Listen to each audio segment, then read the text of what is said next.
मुझे पूरी तरह से बहुत ही आभार और धन्यवाद मैं प्रकट करना चाहूंगा आप सभी का कि ये जो साफा आपने बनाया इसकी मान मैं जिंदगी पर रखूंगा। जब भी मेरे लाइफ से काम पड़ेगा तो जरूर मुझे याद कीजिएगा आप लोग, और मेरा ये प्रयास रहेगा कि मेरे परिवार ने समाज को अपना जीवन समर्पित किया है। मेरा ये मन था हमेशा से कि समाज की सही देश के लिए भी अपने जीवन को समर्पित करूंगा, और कभी भी आपको काम पड़ेगा तो हम खड़े मिलेंगे आपको। और मेरा ये भी आभार रहेगा कि दूसरे प्रदेश में आया चेन्नई में, और यहाँ सब एक अलग ही लगा, पर यहाँ आके भी कभी राजस्थान की याद नहीं आई क्योंकि आप लोग यहाँ सब थे। मेरा बहुत ध्यान रखा, हर संडे को विराम जी लोग मिलने आ जाते थे, जो अच्छा लगता था कि समाज का यहाँ इतना बड़ा संगठन है तो सभी साथ बैठे हैं। तो ये हमेशा होता है कि जो आदमी घर से दूर रहता है उसको घर की याद हो जाता है। तो तभी मैं देखता हूँ कि यहाँ समाज में देखता है, उसे देख के बहुत अच्छा लगता है, मन को बहुत प्रसन्नता होती है। अब मैं धन्यवाद देना चाहूंगा मेरी माता जी को। मेरे पहले गुरु वही रहे, 10 साल उन्होंने मुझे सबको शिक्षा दी, और उनसे ही मैंने पढ़ाई की तो ललक देखी उनमें कि मेहनत करते रहिए, आप सफलता आपको मिलेगा ना मिलेगी ये किसी ने लिखा नहीं है, बड़ा प्रयास करते हैं। उन्होंने 4-5 एग्जाम दिए, लास्ट में 2015 में जाके इनकी नौकरी लगी। तो वहीं से मुझे था कि पढ़ाई जो है वो बहुत ही जरूरी है। जैसे कि पिताजी ने कहा कि जो मातृशक्तियां बैठी है, एक औरत जब पढ़ती है तो 2 घर पढ़ते हैं, ये बहुत सच्चाई है। क्योंकि मैं देखता हूँ कि माता जी ने ही एक नींव मेरे अंदर डाली, उसका मैं हमेशा सदैव आभारी रहूंगा। दादी जी के पास में जब भी जाता था गाँव, एक तो जब मैं छोटा था तो जयपुर बाहर जा रहा, जब भी आता था तो बहुत लाड प्यार मिलता था, ये होता बच्चा है मैं, और दादी जी बहुत प्यार करते थे। वो हमेशा एक चीज कहते थे कि बेटा राजनीति मत जाइए, हर पिताजी ताऊ जी झगड़ा दे रहे तो थोड़ा पढ़ लीजिए, अफसर बनिए। हमेशा एक चीज लगती थी कि क्या पता है सपना पूरा कर पाऊं मैं नहीं। तो ईश्वर से मैं बहुत ही आभारी हूं कि उन्होंने मुझे योग्य बनाया, दादी जी का सपना में पूरा कर सका। पिताजी के लिए भी मैं कुछ कहना चाहूंगा कि शुरुआत से ही उन्होंने मुझे हमेशा सही राह दिखाई थी।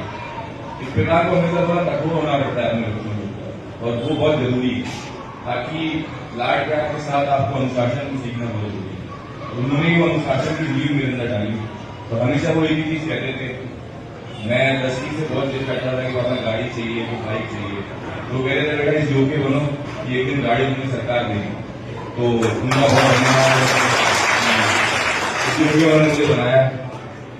कुछ बात मेहनत से कहना चाहूंगा कि बच्चे और सब यहाँ बैठे हैं, नौजवान साथी, तो अभी कल ही मेरी पासिंग आउट परेड थी, तो हमारे एजुकेट थे जो हमें बात कही थी कि मेहनत से लोहा बनता है। उन्होंने कहा था कि इतना जोर से चिल्लाना कि चेन्नई को पता चले कि कोटिया में लोहा बनता है, और लोहा इतनी आसानी से नहीं बनता, बड़े परिश्रम बड़ी मेहनत लगती है। और जब वो मेहनत चल रही होगी तो लगता है कि लोग तो मजे कर रहे हैं, और लोग घूम रहे हैं, फिर रहे हैं, आराम कर रहे हैं, हम ही क्यों कर रहे हैं, हम ही क्यों लग रहे हैं, और हमें मिल कुछ नहीं रहा। बट आप लगे रहिए मेहनत में, तो एक दिन मेहनत का फल जरूर मिलता है, और लोहा बनता है, और लोहा अगर अच्छे से निकलता है। दूसरी चीज मैं कहना चाहूंगा, अनुशासन की जो अहमियत है, आदमी अनुशासन के बिना एक आदमी और जानवर की कोई खास फर्क नहीं है। अनुशासन ही आदमी को आदमी बनाता है। तो हमारे जाट साहब हैं अकेडमी के अंदर, वो अनुशासन में कहते थे कि एक फौजी था रिटायर हुआ, तो वो एक भैंस लाया, तो भैंस रोज आवाज करती, कभी कुछ करती, कभी कुछ करती, वो रोज भैंस को मारता। तो उसकी वाइफ ने उससे कहा कि भैंस को इतना मारते हो, दूध तो देती नहीं आपके मारने से। तो फौजी ने कहा कि दूध देना है डिसिप्लिन होना चाहिए, भैंस चुपचाप खड़े रहनी चाहिए। तो फौज का डिसिप्लिन ऐसा है कि आपको एक नए तरीके से वो डिसिप्लिन सिखाई देते हैं, अगर आप नहीं सीखते तो डंडे से सिखा देते हैं, पर डिसिप्लिन बहुत जरूरी है। अपने बच्चे जो है नौजवान हैं, उनको भी अनुशासन की राह पर चलाइए, उनको पढ़ाई लिखाई का आप उनका कीजिए। मैं धन्यवाद करना चाहूंगा मेरे आदरणीय ताऊ जी हनुमान जी लीलावत का भी, कि उनको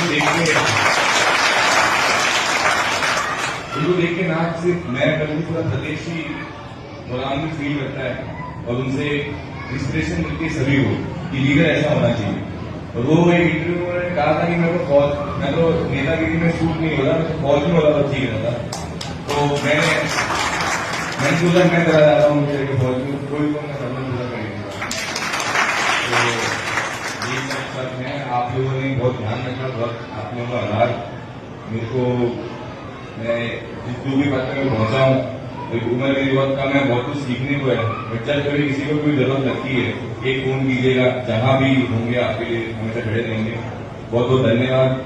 एक बार आपसे आग्रह करता हूँ सब खड़े होइए, तो भारत माता की जय हम बुलाते हैं।